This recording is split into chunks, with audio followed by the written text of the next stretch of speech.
Oui, voilà, entre copines, aller en soirée, aller en boîte. Voilà. Bon, là, on touche un problème encore une fois, c'est qu'en fait, t'as pas d'hobby, t'as pas de passion, en fait, tu fous rien. Comment est-ce que les pauvres ne peuvent pas voir que c'est pas le moment pour faire un happy hour? Ou bien ouvrir TikTok, slider, en regardant des vidéos de danse ou des filles qui montent leur décolleté? Non, mais quel homme intelligent marierait une femme comme toi qui ne sait même pas s'exprimer? Bon, je pense que le titre décrit exactement ce qui va se passer dans cette vidéo-là. Je vais réagir à plein de clips d'Alexis Chance qui ont buzzé sur les réseaux sociaux. Mon équipe les a choisis, je les ai pas vus avant. Et du coup, ça va me permettre de vous donner des réactions sincères et directes. Faut savoir qu'on a essayé de pas trop sélectionner des clips qui parlent de femmes ou quoi que ce soit, parce que c'est pas trop les choses dont je parle régulièrement sur mes réseaux. Moi, j'ai plus l'habitude de parler d'argent, d'entrepreneuriat, de business. Et donc, si t'es pas familier avec mon contenu et que tu me découvres aujourd'hui, n'hésite pas à t'abonner, parce que je suis sûr que t'as pas envie de louper tous les prochains contenus qui t'aident à développer tes finances. Et surtout aussi qui sont là à te motiver pour ne jamais abandonner. Écoutez, sans plus attendre, on va commencer directement avec le premier TikTok pour rentrer dans le vif du sujet. Je pense que vous comprenez pas que TikTok, c'est en train de vous tuer. Mais à petit feu, mentalement, pardon. Vous êtes vraiment en train de devenir con. Mais vous vous en rendez même pas compte, hein. Vous devenez vraiment con. Vous passez vos journées à regarder la vie des gens, vous passez vos journées à commenter la vie des autres. Vous devenez con. Vous consommez des conneries. Mais soyons tout à fait honnêtes, lorsque vous regardez un Squeezie, lorsque vous regardez un... Il y a qui comme youtubeur là Carlito. Lorsque vous regardez un... C'est pas la photo de je Carlito. sais pas, peu importe. Gotaga. Lorsque vous regardez des youtubeurs comme ça, ou même des streamers comme ça, vous cherchez à faire quoi? Vous divertir, vrai? Mais le divertissement, c'est ça qui va vous faire rester pauvre, bande de merde. C'est ça que vous comprenez pas. Il fallait la touche Alexis Chance. Ça partait super bien, mais il fallait absolument la touche Alexis Chance qui rentre dans la vidéo. Ce qu'il faut savoir, et ce qu'il dit dans cette vidéo, c'est que c'est plutôt vrai. TikTok est en train de complètement vous tuer, de nous tuer, nous aussi. Là, ici, Alexis Chance appuie sur la difficulté que tu te divertis tout le temps et que du coup, t'es adepte du divertissement, que t'aimes bien passer du bon temps. Et quand tu passes du bon temps toute ta vie, toute ta journée et que t'as des shots de bonheur, des shots de dopamine, et bah derrière, quand tu dois travailler, t'as pas envie de le faire. Parce que c'est beaucoup moins fun aujourd'hui d'appeler par exemple un client au téléphone pour lui vendre une prestation, de sortir ta zone de confort, plutôt que d'allumer ton TikTok et de regarder du divertissement. Donc ça, c'est la première chose sur laquelle Alex appuie. Mais faut savoir que c'est loin d'être la dernière. Il y a encore énormément de choses. TikTok aspire ton attention. Tu deviens une loque humaine. C'est-à-dire que tu n'arrives même plus à te concentrer sur une longue vidéo de 20 minutes, 25 minutes. Tu n'arrives pas à te concentrer dans ta vie, tu n'arrives pas à te concentrer à l'école, tu n'arrives pas à te concentrer dans tes projets, dans ton business. Si tu es en train de monter justement un projet actuellement, et réellement, TikTok aspire ton cerveau. Et c'est triste parce que des petits, comme mon frère de 13 ans, passent leur temps sur TikTok. Ça change pas ta vie, ça change absolument rien. Ça te met juste dans le fond et ça appuie sur le fond très fort tous les jours, plus tu regardes des vidéos. Donc voilà, premier clip, plutôt validé. D'ailleurs, en fin de vidéo, je vous donnerai mon avis personnel sur Alexis Chance. Parce que là, je vais juste réagir à ce qu'il dit, sans prendre de parti, sans avoir aucune émotion pour la personne, le caractère qu'il est. Par contre, à la fin, donc reste bien, là, je te dirai ce que j'en pense. Quoi? Attends.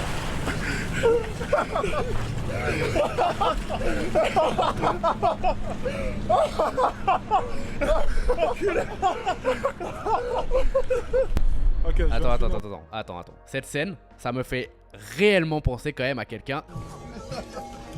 Attendez.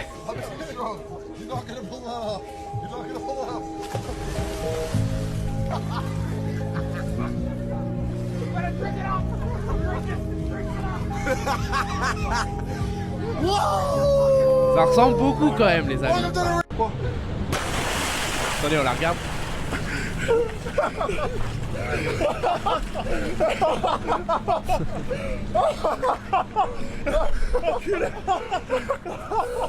Croyez-moi, si vous connaissez la vidéo originale, vous savez. Petit vlog un peu spécial où je vous fais part un peu de ma pensée. Je suis actuellement sur un yacht en plein milieu de la marina. Comme vous pouvez le voir, c'est magnifique. J'ai pu admirer le coucher de soleil, j'ai pu me baigner avec Kader, j'ai pu faire tout un tas de choses. Et vous savez, j'ai repensé à nous, il y a de cela 3 ou 4 ans, lorsqu'on n'avait rien, lorsque c'était la galère, lorsqu'on se posait des questions, lorsqu'on avait lancé notre première marque de vêtements. Franchement, vidéo très courte. Ce qu'il faut savoir, c'est que oui, il n'y a rien de mieux que de se souvenir de son passé. Quand tu as évolué, notamment financièrement, quand tu as atteint tes objectifs, tu te souviens des galères passées, tu te souviens des difficultés, et ça donne de la nostalgie et ça te procure des sensations. Alors est-ce que ça te fait autant rigoler que ça? Je suis pas sûr. Mais par contre, je vois très bien où il veut en venir et je vois le feeling. Troisième vidéo. Quand Alexis Chance remet en place un pauvre. Quoi? Quand Alexis Chance remet en place un pauvre. Un gars qui a dit un penthouse avec un micro à 20 €. Il reconnaît même pas le micro de chez Shure. Tu vois, on va même pas lui dire le prix du micro parce qu'il va tomber de sa chaise. Là, j'abandonne. J'abandonne, les pauvres ils sont trop fascinants. C'est des cas d'études. Hein. Tu prends un pauvre, je te jure, tu parles avec lui 20 minutes. C'est fascinant comment est-ce qu'il est con. Quand Alex Les conclusions, c'est les meilleures. Bon, c'est vrai que ce micro, il coûte super cher. Je pense que pour tout le setup du micro seulement, t'en as peut-être pour 1000 €. Et en fait, ça montre plusieurs choses, cette vidéo. Ça montre que quand t'as un haters, il va vraiment essayer d'aller te chercher sur la petite fourmi, la petite poussière, le truc où peut-être il pourrait t'embêter. Non, il voit un appartement qui est génial derrière, il voit du lifestyle, mais en fait il va quand même essayer de te trouver un truc. Si t'as le téléphone cassé, il va dire t'es millionnaire mais t'as le téléphone cassé. Tu es pas dans une belle voiture, t'es millionnaire mais t'as pas une belle voiture. Comme quoi en gros il fallait prouver à chaque fois. Donc bon, c'est vrai que cette mentalité quand même fait bien rigoler. Maintenant en général on répond pas à ces personnes là. On sait très bien pourquoi Alex l'a fait, parce qu'il sait comment faire de l'argent, il sait comment avoir votre attention et c'est son business. Donc le but était simplement de faire des vues et ça l'a fait, 700 000 vues. Et après je pense que ce qu'il veut dire aussi c'est que entre les personnes qui n'ont pas développé leurs finances, les pauvres comme il va les appeler, et les personnes qui ont développé les finances, il y a un gap dans la mentalité qui se crée. Et c'est réel, ça c'est totalement réel. Maintenant il n'y a aucun jugement à ça. Je pense aussi qu'on peut pas appeler une personne qui a pas développé ses finances un pauvre ou un riche. Déjà on doit pas appeler les gens parce qu'ils ont leur compte en banque. Ça définit personne. C'est pas parce que tu as beaucoup sur ton compte en banque que tu es quelqu'un de meilleur. Ça veut dire que tu as fait des sacrifices plus qu'une autre personne. Ça veut dire que tu es sorti de l'eau. Ça veut dire que tu as travaillé dur 100%. Ça veut pas dire que tu es meilleur. 4ème TikTok. Je suis contre ce discours qui consiste à te dire à l'école que la réussite passe par les études. Qui t'apprend ça? Les profs, les parents, Les profs. l'éducation nationale. Ça gagne combien par mois un prof? Est-ce qu'il attend, sincèrement? Est-ce qu'il attend?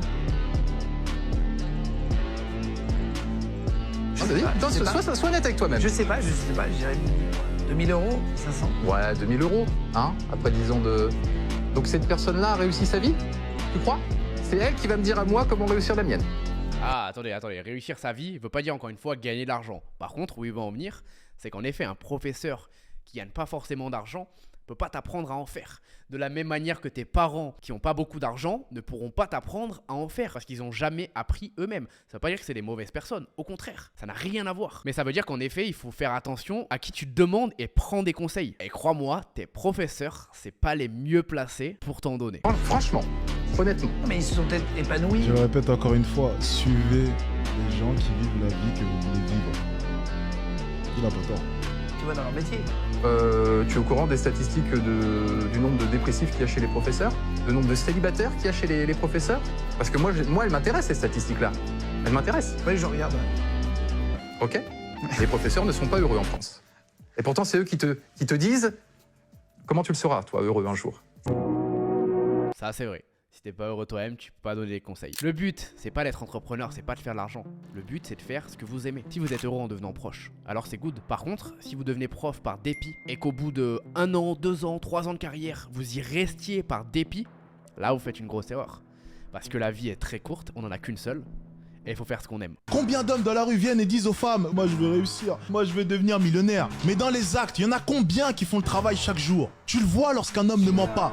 Déjà, lorsqu'un homme a le temps pour passer 3 heures au téléphone avec toi, c'est qu'il veut pas réellement réussir. Un homme qui veut devenir millionnaire, il passe pas 3 heures au téléphone avec une gonzesse. Lorsqu'un homme veut réussir, tu sais déjà qu'il a pas le temps. Il a pas le temps pour le cinéma, il a pas le temps pour les restaurants, il ment pas, il triche pas. Si un homme est tout le temps avec toi, c'est qu'il faut rien à côté. Vrai ou faux? Donc arrêtez de comparer des hommes de basse valeur à des hommes de haute valeur. J'ai pas vu mon ex-copine pendant 2 mois. 2 mois parce que j'avais plus d'argent. Elle voulait me payer à manger. Elle voulait me payer les cinémas. J'ai refusé. Je l'ai pas vu pendant 2 mois. Ça, c'est un homme qui veut réussir. Vous savez pas ce que c'est. Vous savez pas. Pas tort, hein. Là, ce qu'il dit, c'est qu'en gros, faut être en corrélation avec ce que vous dites et ce que vous faites. Vous pouvez pas dire que vous voulez devenir millionnaire en travaillant 1 heure par semaine sur votre projet. Vous pouvez pas dire que vous avez envie de devenir footballeur professionnel en vous entraînant 1 fois par semaine. Et sur ça, c'est réel. Moi, je le vois tous les jours. Dans ma communauté, des personnes me contactent. Je veux réussir je veux faire de l'argent, je veux y arriver. Ok, qu'est-ce que tu fais pour atteindre ces objectifs? Bah écoute, je sais pas encore. Je réfléchis en ce moment, je prends le temps. Puis tu sais, je suis assez jeune et tout. Je me dis que voilà, j'ai le temps. T'as pas le temps. Parce que demain, ça peut être ton dernier jour. Arrêtez avec ces idées reçues sur le temps. On ne sait pas de quoi demain va être fait. Donc sur ça, il a raison. Maintenant, encore une fois, il faut essayer d'avoir une balance, même si c'est compliqué quand on veut réussir. Vous n'êtes pas obligé de pas voir justement votre copine, comme l'a fait Alexis Chance. Vous pouvez très bien voir votre copine. Si vous avez la bonne copine, elle n'a pas besoin d'aller au restaurant pour que vous puissiez la voir. Vous pouvez la voir, elle vient chez vous et vous allez passer un excellent moment. Par contre, c'est vrai que si derrière, vous passez votre temps à aller au cinéma, à être sur Netflix, à jouer aux jeux vidéo, à courir après les femmes, c'est où vous allez mettre votre temps dans vos projets. Au début, vous devez vous concentrer sur vous et sur vos objectifs. Mon gars, concentre-toi sur toi. Mon gars, même si t'as une femme, elle doit être là que pour t'épauler. Ça doit pas être la base de qui tu es. Mon gars, fais tes sacrifices pour toi, pas pour une femme. Mon gars, concentre-toi sur toi. Hisse ta valeur. Mon gars, travaille sur les 4 capitaux. Notoriété, financier, physique, culturel. Travaille sur ça constamment. C'est ta priorité. Tu vas repenser à moi, mon ami. Parce que la gifle que tu vas te prendre, ça va te réveiller. Parfaite la transition pour TikTok qui est arrivé. Il a dit exactement ce que je viens de dire. Franchement, sur TikTok, il n'y a rien à dire. On peut dire ce qu'on veut. On peut aimer ou pas Alexis Chance. Sur ce TikTok, il dit les termes. Au début, si tu te concentres pas sur toi et que tu essaies de te concentrer sur les femmes, en attirer plus, en convaincre plus, quoi que ce soit, bah tu vas t'oublier, tu vas oublier tes objectifs. Tu n'arriveras pas à les atteindre. C'est impossible. Tu peux pas faire 1000 choses à la fois. Et au début, vraiment au départ, tu dois être radin avec ton temps, ton argent et ton énergie. Et ça, c'est valable avec tout le monde, même avec tes amis, malheureusement même parfois avec ta famille et encore plus avec les femmes. Tu vas te concentrer sur toi et il n'y a rien de mal à dire ça parce que c'est la réalité. Une personne qui gagne moins que moi, elle m'écoute. Niveau financier. Si tu gagnes moins que moi, t'as rien à m'apprendre. Ça s'arrête là. Je gagne plus de 100 000 € par mois actuellement. J'ai 23 ans. Est-ce que franchement, non, pause. Est-ce que tu penses sincèrement que tu vas m'apprendre comment faire de l'argent? Tu gagnes combien toi? Non. Tu gagnes combien toi? Combien toi? Moi je suis. Tu gagnes combien? Non, tu gagnes combien? Je gagne plus que les ingénieurs. Tu gagnes combien toi? Combien? Je gagne 160 000 $ par an. 160 000 $ par an? Ouais. Voilà. Tu gagnes pas plus que moi. Donc m'apprends pas comment faire de l'argent. Non. Alors quittez ce live maintenant. On t'a assez écouté. C'est de la merde. Ça doit être dur de garder son calme quand même dans ces moments-là. Alors ça, je suis pas d'accord. Tout le monde peut apprendre des choses. Ce qu'il est en train de dire par contre, c'est que tu peux pas forcément apprendre à quelqu'un qui gagne déjà de l'argent comment en gagner plus et lui donner des conseils si toi-même t'as pas encore commencé à en gagner. Sur ça, il a plutôt raison, mais il a aussi tort dans un autre côté parce que tout le monde peut t'apprendre quelque chose. Regarde, la base d'un entrepreneur, c'est de vendre des produits ou des services. Tu vends bien des produits ou des services à des gens, on est d'accord. Donc si t'es pas capable d'écouter les personnes à qui tu vends ces choses-là, t'avanceras jamais dans la vie. Un grand entrepreneur disait, pour réussir dans la vie, tu dois côtoyer des personnes au-dessus de toi, c'est ce que dit Alexis Chance, pour apprendre d'eux, côtoyer des personnes au même niveau que toi, pour garder cette motivation, cette compétition et aussi apprendre, et côtoyer des personnes en dessous de toi, pour te rappeler des choses que t'as oubliées, et pour te permettre de garder les pieds sur terre, et continuer à apprendre des choses que t'aurais jamais pu apprendre avec une personne plus riche que toi. Les gens, vous êtes des malades. Tu te réveilles le matin, tu vas à la salle, 1h30. Ah non, attends, c'est pas ça, excusez-moi. Tu te réveilles le matin, tu prends ta douche, je crois que tu médites. Ensuite, tu vas à la salle, 1h30. Tu reviens, t'as 1 heure de lecture. Ensuite, mais tu travailles quand en fait? Je vois des gars, ils font des vidéos, je me dis, mais c'est des menteurs. Et quelle bande de menteurs. Ils sont en train de vous inventer des conneries. Tu médites, tu prends ta douche, tu vas à la salle, tu lis tes livres. Et ensuite, tu travailles. Tout ça en une matinée. Et tu penses que tu vas tenir longtemps? Eh non, mais allez, écoutez ces zigotos, allez-y. Je vous parie ce que vous voulez qu'ils le font même pas eux-mêmes. C'est des conneries ça. Si. Et ce qu'il faut savoir, c'est qu'en plus, j'ai fait les deux. Dans ma vie, j'ai travaillé comme un bourrin énormément et j'ai juste charbonné. Et j'ai eu des résultats de malade grâce à ça. Donc il a pas tort. Ce qui compte, c'est de travailler. C'est la seule chose qui compte le plus, c'est de pouvoir travailler. Le problème, c'est qu'en faisant ça toute ma vie depuis 6 ans et demi maintenant, ça m'a développé des problèmes de santé énormes et je suis pas le seul. Et du coup, j'ai été obligé aujourd'hui de mettre en place une routine qui allait me permettre de tenir justement ce rythme de travail intensif. Parce qu'il faut pas oublier qu'Alexis Chance, il a quoi, 23, 24 ans. C'est facile de charbonner à cet âge-là, t'as l'énergie. Mais l'entrepreneuriat, c'est pas un sprint, c'est un marathon. Il faut tenir sur le long terme. Et j'ai appris à mes dépens que pour tenir sur le long terme, il fallait mettre en place des routines et des actions pour pouvoir faire autre chose que tout ça et pour pas être dans la merde dans le futur. Parce que crois-moi, quand tu atteins ce moment où t'es dans la merde niveau santé parce que t'as trop tiré sur la corde, c'est impossible d'aller contre ça et t'es obligé d'arrêter. Donc l'idéal, c'est un juste milieu des deux. Vous travaillez, vous charbonnez énormément, j'enlèverai jamais ça. La seule clé du succès, c'est le travail. Et je suis quelqu'un qui travaille énormément, mais essayez aussi de mettre en place des routines. Pas forcément tout le temps, pas des routines aussi grandes qu'on vient de voir dans cette vidéo, mais des petites choses qui font faire la différence et qui vont vous faire tenir. Prochain clip. 1 euro dans un restaurant avec ta copine, ça correspond à 10% de ton salaire. Moi de mon côté, quand bien même je mettrais 1 000 € sur la table durant une soirée, ça correspond à rien en comparaison à ce que je gagne. C'est des miettes pour moi. C'est pour ça que je dis que les pauvres, ils ont un problème au niveau des échelles.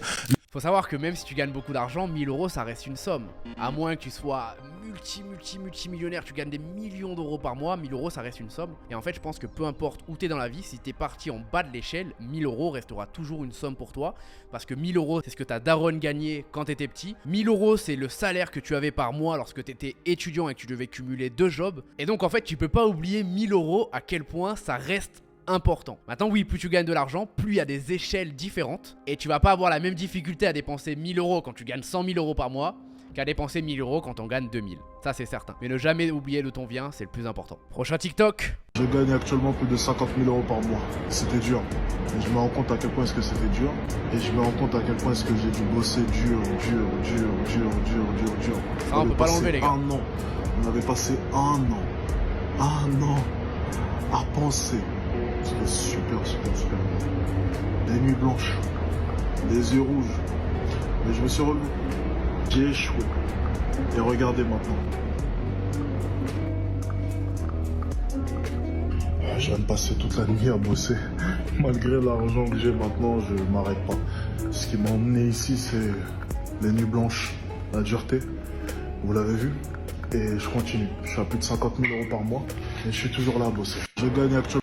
Les gars, ça on peut pas l'enlever. Derrière chaque succès, il y a toujours du travail. Peu importe qui tu vois, si une personne aujourd'hui a de l'argent, la plupart du temps, sauf si elle a hérité ou quoi que ce soit, elle a charbonné pour avoir ça. Et peu importe si t'aimes la personne ou pas, ça mérite toujours le respect. On doit respecter les gens qui travaillent, les gens qui font du sacrifice, peu importe. On n'est pas obligé d'être d'accord avec tout ce qu'elles disent ou quoi que ce soit, mais on doit respecter ça. Et c'est aussi vrai que même quand tu as du succès, en général, si tu es un entrepreneur, tu t'arrêtes pas là. Parce que tu sais à quel point ça a été compliqué pour toi d'arriver jusqu'ici, donc tu as envie premièrement de le rester. Et donc pour ça, il faut maintenir le travail. Et surtout, tu as envie d'aller encore plus loin parce que tu comprends que tout est possible. Et je suis sûr que ça lui fait pareil que moi. Peu importe combien tu gagnes, tu as l'impression que c'est jamais assez. Tu as l'impression que tu peux toujours faire plus. Et t'es un éternel insatisfait. Et ça, c'est un mindset de gagnant parce que comme ça, tu peux toujours aller plus loin. Le conseil que je vais donner à la plupart des hommes, si tu as affaire à une femme qui ne comprend pas que tu es dans le processus, mets-la de côté. Je le répète encore une fois, les femmes aiment la finalité, le résultat, mais n'aiment pas le processus, n'aiment pas l'homme qui est dans le processus. Pourquoi? Lorsqu'un homme est dans la finalité, il y a un avantage. C'est que certes, un homme qui est dans la finalité n'a toujours pas le temps, parce que c'est un homme occupé, un homme qui a dû travailler pour réussir et qui continue à travailler, mais au moins il a quelque chose pour alléger tout cela, l'argent. Donc dans tous les cas, tu n'as certes pas le temps, tu ne peux certes pas l'avoir tout le temps, mais lorsqu'elle te voit, elle sait qu'elle va pouvoir faire de grosses activités et elle sait que les cadeaux sont conséquents. Tu as de l'argent. Totalement vrai. Faites très attention, femme ou homme, peu importe. Et j'ai d'ailleurs fait des vidéos comme ça sur mon compte TikTok qui ont buzzé. Dedans, je disais que dans 99% des cas, quand tu commences à entreprendre, à créer des choses, quand tu as des objectifs, faut pas être en couple. Tout simplement parce que la plupart des personnes vont pas comprendre tous les sacrifices que tu vas devoir faire, vont pas être assez patients pour t'attendre, vont pas comprendre pourquoi tu passes pas assez de temps avec elle ou avec lui, et tu vas te sentir redevable d'une personne qui arrive pas à comprendre tes objectifs. En revanche, si tu trouves la bonne ou le bon, donc dans 1% voire 2% des cas, là ça va décupler tes capacités et ça a été le cas pour moi lorsque j'ai commencé durant la première année où j'ai entrepris. Durant les 5 premières années où j'ai entrepris, j'ai été accompagné d'une personne qui m'a toujours soutenu, qui m'a compris, qui était là dans les moments difficiles, dans les moments forts, mais aussi dans les bons moments. Et là ça m'a permis d'aller beaucoup plus loin. Mais c'est des statistiques, il y a très peu de personnes qui sont comme cette personne là. Et donc la plupart du temps, commence à te mettre en couple avec quelqu'un qui comprend pas, cherche pas à comprendre et perds pas de temps. Dernier TikTok de cette vidéo, let's go. Du 3 décembre au 2 mars, j'ai fait combien aujourd'hui? J'ai pas dû faire beaucoup aujourd'hui. Je vais te dire, j'ai fait combien. Ça vous intéresse combien est-ce que j'ai fait, les gars? J'ai pas dû faire beaucoup aujourd'hui. 14 600. Il est bon. Ah, je savais même pas que j'avais fait ça. 14 600 euros. Qui sait comment avoir votre attention, les gars? Il est vraiment bon sur ça. D'ailleurs, venez, on fait pareil de mon côté. Si on prend la journée qu'on a fait sur un de mes business, sachant qu'à l'heure où je tourne cette vidéo, c'est 4h de l'après-midi, donc c'est pas fini. On a encore la marge pour faire beaucoup d'argent. On a 2433 $, c'est du profit. C'est pur profit parce que c'est du service. Et donc, je pense qu'on va finir sur ce business-là environ 4000 $ à la fin de la journée. C'est une agence de marketing digital. Donc c'est moins que les 14 000 d'Alex. En revanche, premièrement, il faut savoir que c'est pas mon seul business. Et deuxièmement, que tous ces chiffres-là sont 100% passif. J'ai mis en place des processus et une équipe qui travaillent pour moi dans ce business là. Et aujourd'hui, les revenus que je vous ai montrés là, c'est sans travailler. Parce que mon temps, il a travaillé ailleurs, là où sont mes priorités actuelles. Ma question maintenant, c'est est-ce que toi, ce genre de résultat, ça te choque? Que ce soit ceux-là avec Chance ou ceux-là, même s'ils sont moins gros. Si c'est le cas, sache qu'il y a un problème. Parce que ce genre de résultat avec les business en ligne, c'est largement faisable. Encore une fois, dans cette vidéo, et je vais te donner mon avis réel sur l'X juste après ça, mon but c'est d'être transparent. Donc si c'est vrai et si j'y crois réellement, je peux le dire. Si j'y crois pas, je le dis aussi. Là, ces chiffres me choquent pas plus que ça. J'ai déjà fait ce genre de chiffres, même plus. Donc je sais que c'est possible. Je dis pas que c'est facile, mais je dis que c'est réalisable. Avant que je te donne ma conclusion, si te former justement sur la création d'agences de marketing digital, ça t'intéresse, que tu as envie de te renseigner sur ce business model, ou alors que tu as déjà commencé à te lancer mais que tu n'as pas encore atteint les résultats que tu souhaites, sache que dans le premier à la description, tu peux réserver un appel de 45 minutes avec mon équipe. On va te coacher, répondre à toutes tes problématiques, t'aider, te prendre par la main pour que tu puisses atteindre tes objectifs. Encore une fois, que tu sois débutant ou plus avancé, ça peut vraiment être intéressant pour toi. Donc si tu as envie de bénéficier de cet appel coaching qui est limité, tu peux cliquer dans le premier à la description. Il y aura une vidéo, etc. Tout va être expliqué dans tous les cas. Si tu es motivé, tu trouveras. Conclusion maintenant sur Alexis Chance. Déjà, faut savoir que sa stratégie est très simple. C'est la même qu'Andrew Tate. Il a pris ce qu'il faisait aux US, il le refait aujourd'hui en France et ça marche. Premier principe business qu'il faut comprendre, t'as pas besoin de réinventer la roue. T'as juste besoin de refaire ce qui marche. Par contre, il faut aussi que ça te corresponde. Pourquoi ça marche sur Alexis Chance? C'est que ça lui correspond. Je pense sincèrement qu'il pense tout ce qu'il dit. Je pense qu'il a le caractère, le personnage pour incarner ce qu'il dit. Et c'est pour ça que ça fonctionne. Si moi je me mettais à faire ce genre de vidéo, ça fonctionnerait pas. Parce que c'est pas ma mentalité tout simplement. Et donc il faut que tu adaptes ton business, tes projets à qui tu es réellement. Je pense que c'est un gars très intelligent parce qu'il sait comment faire des vues, il sait comment acquérir de l'attention. On peut dire ce qu'on veut sur son contenu ou peu importe. Il sait comment générer de l'argent grâce à l'attention. Donc si aujourd'hui vous voulez faire de l'argent, comprenez comment attirer l'attention. Peu importe que ce soit avec votre business, votre entreprise, vous-même, il faut que vous arrivez à montrer ce que vous vendez au monde. Donc sur ça, il est très intelligent, il n'y a rien à enlever. Maintenant, je pense parfois qu'il partage vraiment des très bons conseils quand il est honnête, sincère sur sa vie par exemple, et qui devrait accentuer un peu plus ce côté-là et pas uniquement accentuer la négativité. Parce que oui, la négativité ça fait cliquer, la négativité ça fait vendre. C'est le meilleur atout marketing que vous pouvez utiliser, notamment pour démarrer. Mais une fois que vous êtes arrivé au top, une fois que vous avez réussi votre objectif, alors à ce moment-là, il faudrait réfléchir à utiliser des stratégies long terme qui vont pas se baser uniquement sur la haine, sur la négativité, mais au contraire sur la positivité. Parce que je pense sincèrement que la positivité au final fait avancer plus que la négativité. Là j'ai réagi sur les vidéos qui parlent d'argent, pas sur les vidéos qui parlent de femmes, et ça c'est le marketing qu'il utilise. Il a compris que pour buzzer, il fallait diviser et fallait créer deux camps, des personnes qui détestent et des personnes qui t'aiment. Et ça c'est pas facile parce que d'avoir des personnes qui te détestent constamment dans ton pays, le pays où tu es né, le pays où tu habites, le pays où il y a ta famille, c'est pas facile, crois-moi. Et lui il y va à fond, donc qu'on l'aime ou qu'on l'aime pas, il réussit avec ses objectifs et je lui souhaite le meilleur. J'ai plein d'avis qui sont réellement différents des siens, notamment sur les femmes. Je pense en l'occurrence que pour moi, être en couple c'est la meilleure chose qui puisse vous arriver, si vous trouvez la bonne, la pépite comme on dit. Puis ensuite il y a aussi des points où je suis d'accord, notamment dans le business. Donc voilà, ce qu'il faut réussir à vraiment faire les amis, c'est que même si vous appréciez pas quelqu'un, il faut réussir à pas le jalouser, il faut réussir à trouver ses qualités et il faut réussir à trouver des points que vous allez pouvoir réutiliser pour vous et pour vos objectifs. Et c'est comme ça que vous avancez, c'est pas en tirant des pierres sur tout le monde. Si vous n'êtes pas encore abonné à la chaîne, n'hésitez pas à vous abonner et on se retrouve très vite pour les prochaines vidéos. Let's go!